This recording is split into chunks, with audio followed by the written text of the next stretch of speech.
Hi, I'm Jason. Welcome to Technique of the Week. So glad you're here with us today. One question we get a lot, that we don't have a lot of videos on, is when we got a vertical concrete like this, staining rocks and kind of some techniques that are used to do that. And so for the next couple episodes, we're going to be going through some different techniques of how, just some techniques that I kind of like that have worked good for me over the years. To be able to stain these rocks, because obviously, like when you put it up, we can't color the rocks because it's all gray. So we can't do it as we're going. So we have to come back and use the stains.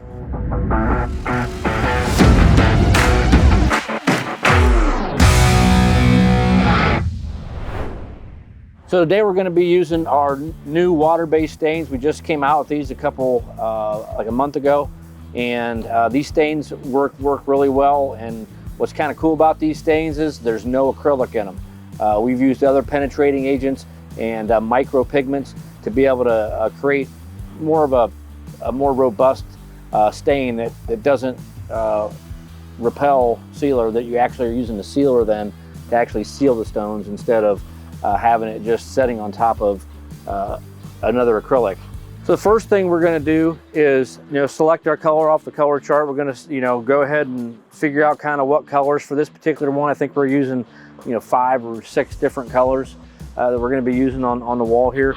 Then the next thing is to mix them up, mix them all up. And we like to put them in these spray cans.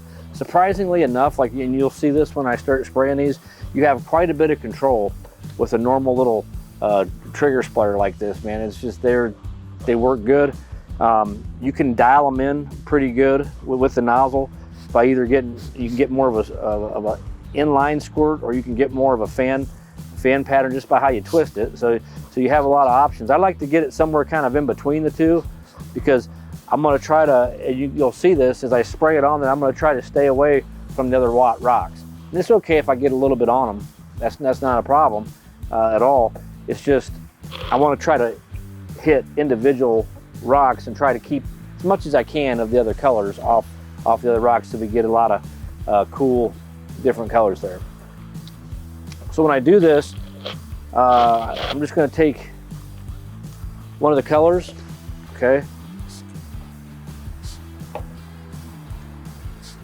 get the right stream going there, okay, and you can see I'm going to angle it when I'm spraying that rock. I'm going to angle it there, and if I get a little bit on the other, I always have a sea sponge handy like this, and if you get any drips or runs, you can kind of just pat them off. If I get some on this one and I get a run on there, I'm just going to do this, and that kind of helps get rid of it, because we don't want to see streaks. That's the worst thing you can have with this, is if you see like run marks going down the rocks.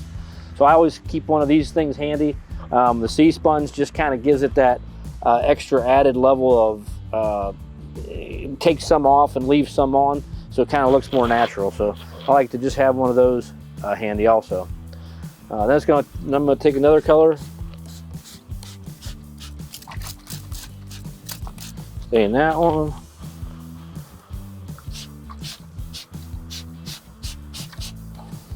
Let's just do it on purpose here. Let's see if we get if we can get this running on another one. See that, like something like that, if you're going and you don't see something like that, you can kind of just, and when you're all done, you'll never even notice that happened.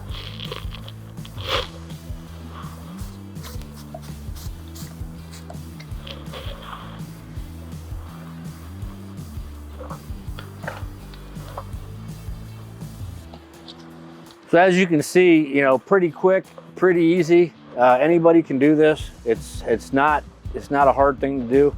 The only thing about it now is you can see they're all kind of individually colored like that, which is what we want.